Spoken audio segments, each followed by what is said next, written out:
Bonjour tout le monde. Alors aujourd'hui, je me suis dit que après avoir étudié l'inconscient selon Freud, je vous mettrai une... attendez, c'est où? Oui, c'est là. Je vous mettrai, vous savez, dans le petit, une fiche qui apparaîtra pour que vous puissiez aller voir la vidéo. J'avais le désir de vous expliquer de façon schématique et simplifiée l'inconscient selon Lacan. Alors, Lacan a évidemment repris les 3 stades de l'Oedipe, que Freud avait évidemment évoqué, c'est-à-dire pulsionnel, anal et phallique. Mais c'est à partir de là qu'il a commencé à remodeler l'inconscient et pour lui l'inconscient c'est fait de langage. Il dit l'inconscient est structuré comme un langage, comme une langue, de façon idiomatique, c'est-à-dire avec ses signifiants, ses signifiés. Par exemple, on va prendre un mot vraiment banal, le mot pierre, une pierre pour tout le monde et pour le dictionnaire, c'est un galet, un rocher, c'est de la pierre, c'est une matière indéfinie, ça peut être de l'argile, ça peut être, mais vous voyez ce que je veux dire, elle peut être calcaire, elle peut être, voilà. Ça c'est le signifié. Le signifiant, c'est le sens que vous lui donnez. Alors moi, si on me parle d'une pierre, je vais vous dire qui va me jeter la première pierre. Vous voyez, cette parole de la Bible. Bon. Je vais vous dire ça, et ça c'est mon signifiant. C'est-à-dire que voilà, au niveau symbolique, ce que ça veut dire. Et en fait, je vous mets un plan, évidemment, qui va rester un moment affiché pour que vous compreniez bien. C'est-à-dire que moi, là, je suis dans le symbolique. Je mets du sens. D'accord? C'est-à-dire que l'inconscient est fait du réel, du symbolique et de l'imaginaire. Et tout le langage circule dans ces 3 sphères. Voilà. Au centre, nous avons l'objet petit a, ça j'y reviendrai plus tard, mais déjà que vous compreniez bien ce qu'est le réel, le symbolique et l'imaginaire. Bon, le réel, on va commencer par le plus évident, même si Lacan ne rend pas les choses évidentes à ce niveau-là. Il dit qu'en fait, le contact avec le réel est toujours vécu comme un choc, une douleur en fait. Le réel, c'est toujours quelque chose qui vient nous rentrer dedans. C'est jamais agréable. Ça va être des chocs, des traumas, des choses comme ça, mais effectivement, le réel, c'est ce qui est le principe de réalité, c'est-à-dire c'est ce qui est. Sans nous, vous voyez. Quelque chose du réel, par exemple, ça va être il y a un mur au bout de la route. Donc, soit je freine, soit je prends le mur. Ça, c'est le principe de réalité. Tout le monde va être d'accord, évidemment. Seulement, qu'est-ce que j'ai fait?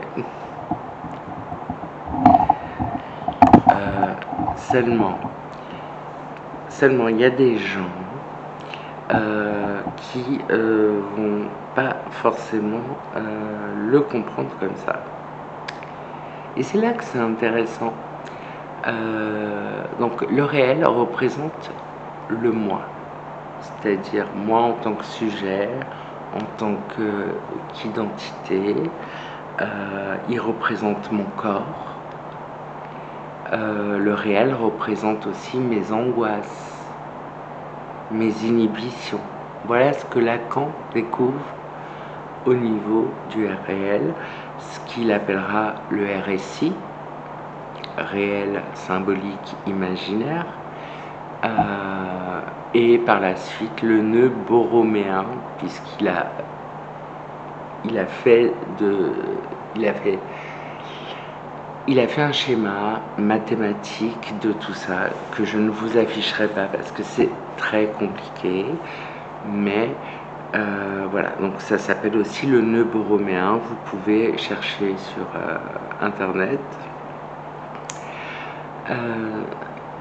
Donc le réel, voilà, c'est quelque chose qui fracasse, c'est quelque chose qui existe, c'est peut-être la seule chose qui existe.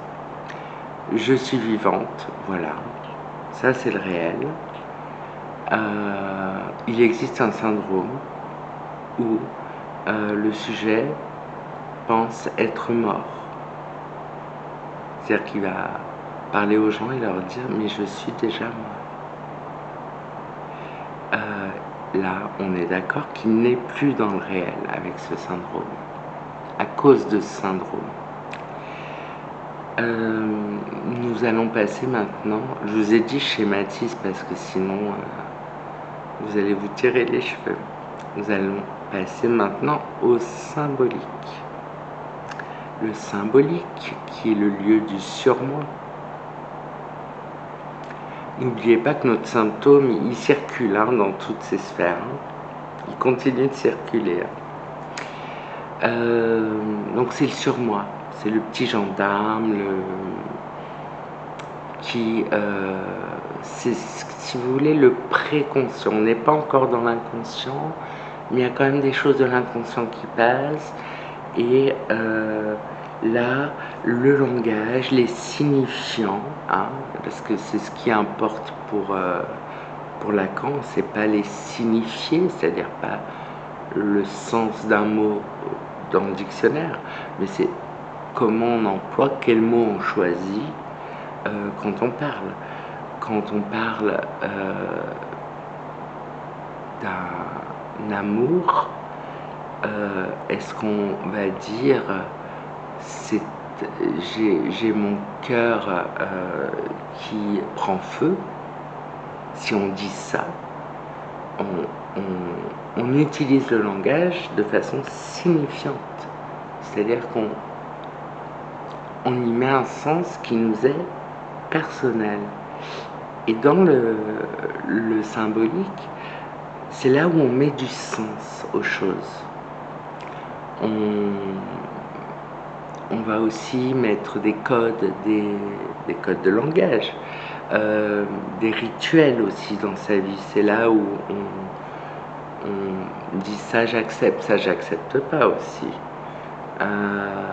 Il y a le oui, le non, vous voyez. Donc le symbolique est très important. Le symbolique, c'est un petit peu ce qui donne du sens au réel. Voilà ce que j'ai à dire du réel. Je dis ça comme ça. Je dis que j'ai le cœur qui prend feu quand je suis amoureuse. Voilà, c'est comme ça que je le dis. Ça, c'est du symbolique. Par contre, quand on va dans l'imaginaire, on est dans la projection. Là, on quitte le réel parce qu'en fait, on projette vers l'extérieur, de l'intérieur vers l'extérieur, du désir, des images, des fantasmes. Et ne prenez pas le mot fantasme seulement dans son aspect sexuel. Le fantasme dans le sens de l'imaginaire, de l'imagination, de l'hallucination aussi, hein. Quand un bébé voit sa mère partir, parce qu'elle doit faire la cuisine, préparer le biberon, aller aux toilettes, prendre sa douche ou je ne sais quoi, il va arriver un moment où le bébé va halluciner la présence de sa mère. Il va croire, il va la voir comme si elle était là. Voilà. Et ça, c'est un phénomène normal chez le bébé. L'imaginaire, les trois nous servent. Et l'imaginaire, c'est aussi le lieu de l'inconscient, évidemment, hein. Le lieu du ça. On a eu le moi dans le réel, le surmoi dans le symbolique et le ça dans l'imaginaire. L'imaginaire, c'est le lieu aussi de l'interprétation. On interprète une scène, par exemple. Je suis avec une amie,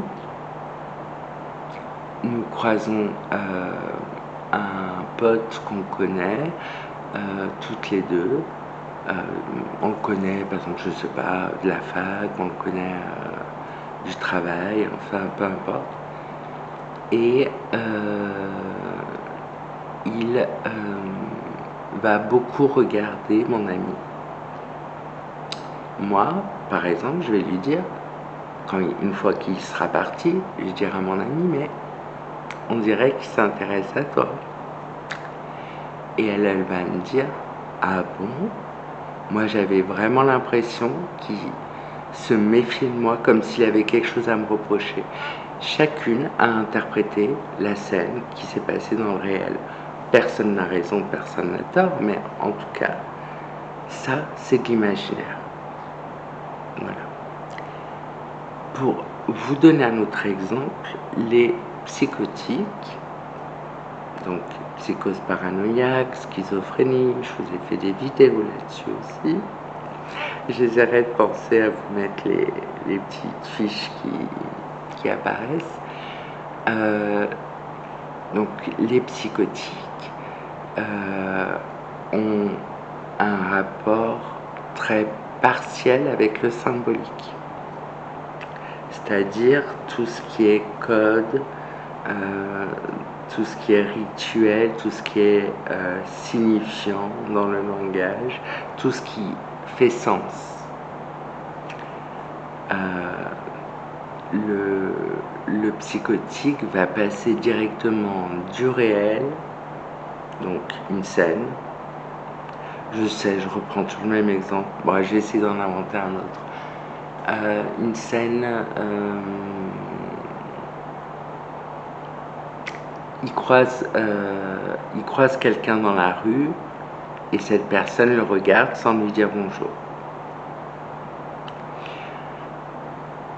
Le psychotique peut penser que cette personne a quelque chose à lui dire, ou que cette personne lui en veut, ou que cette personne cache quelque chose. Bon. Elle est passée directement, la personne psychotique, elle est passée directement du réel à l'imaginaire. Elle n'est pas passée par le symbolique. Vous comprenez ? Là où nous, on passe par les trois, à chaque fois, le psychotique, lui, il n'y a pas accès. très peu, très rarement. Alors, ce que j'avais envie de dire, quand même, de préciser, au-delà du langage, au-delà du symptôme qui circule avec le langage au milieu de tout ça, au centre, parce que je vous signale que sur le schéma, toutes les sphères se touchent. Tout est concomitant normalement, vous comprenez? L'objet petit a qui se trouve au milieu, c'est c'est ce qui crée la pulsion,